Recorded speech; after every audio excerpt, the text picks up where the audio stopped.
Imagine being hunted like an animal, like a criminal, not for something you did, but for who you were. This was the reality for thousands of enslaved people in America, even in places where freedom was supposed to be a right.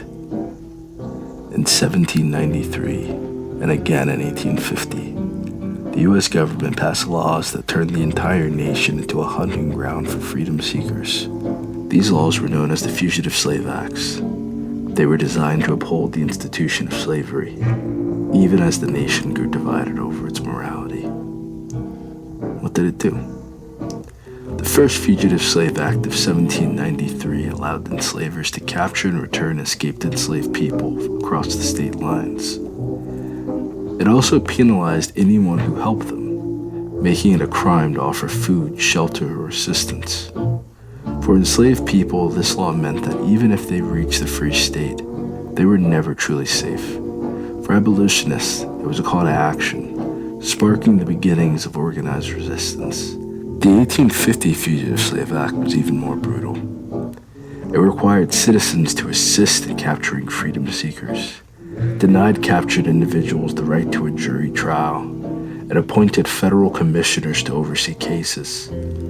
These commissioners were paid more for ruling in favor of enslavers, creating a system stacked against freedom.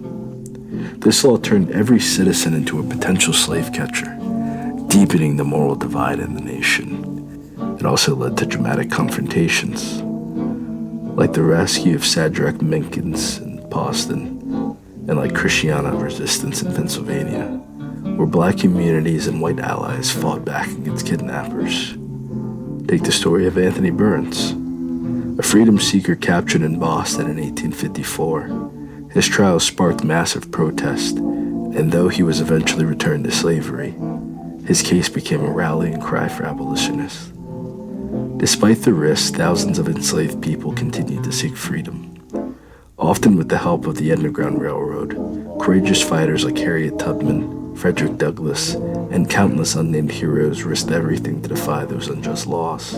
In cities like Boston, Philadelphia, and Detroit, black communities formed vigilance committees to protect freedom seekers. White allies, though fewer in number, also played a crucial role, proving that solidarity could challenge even the most oppressive laws. The Fugitive Slave Acts didn't just enforce slavery, they exposed its cruelty to the world.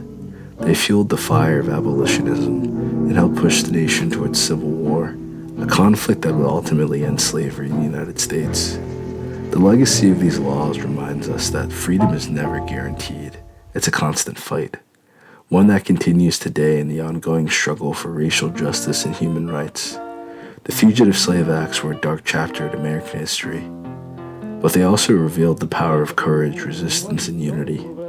As we remember those stories, let us ask ourselves, what would you have done? And more importantly, what would we do now to stand up for justice?